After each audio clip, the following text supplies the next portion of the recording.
Hello， 我係 Elvin 啊，你哋嘅職業拍檔。建立一個品牌唔容易，需要幾多堅持同埋心血。呢一個品牌經歷咗20年嘅耕耘，終於成為一個 icon。今日我同大家嚟呢個品牌嘅第一步 YOHO Town。今日同大家介紹一個實用面積433尺兩房嘅單位，原係一個兩邊廳嘅設計，客飯廳分明。喺呢個單位裏面睇到業主用咗好多心機去裝修，充分利用咗呢間屋嘅空間。咁我哋即刻去片介紹翻呢個單位啊！一入到嚟玄關位，業主喺呢一度攞咗個位置去做咗個鞋櫃。攝影師，麻煩你幫我影一影啦。喺同類型嘅單位亦都非常之少見。然之後喺廚房嘅位置，業主全身重新由頭裝修晒，但係佢仍然保留翻一個 U 型嘅廚房備餐區嘅設計，非常之好用。嗰個裝修個感覺用色非常之舒服。我哋先介紹咗個客廳先。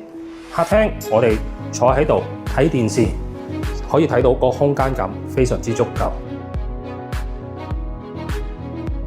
我哋移步去到飯廳呢個位置，業主亦都喺呢一度做咗一個儲物櫃，提升咗成間屋嘅收納空間。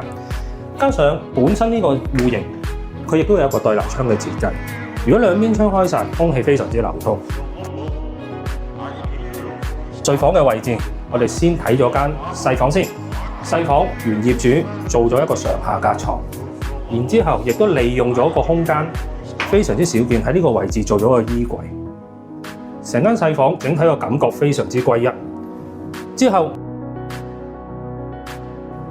我哋望埋個浴室。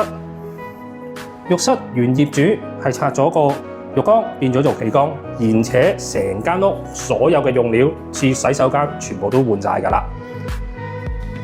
我哋再介紹埋間主人房。主人房本身呢一個位置都係一個嵌入去嘅衣櫃位置嚟嘅，但係業主用咗同一個色調，入到嚟個感覺亦都非常之舒服。加上佢亦都利用咗窗台同埋呢一張嘅雙人床。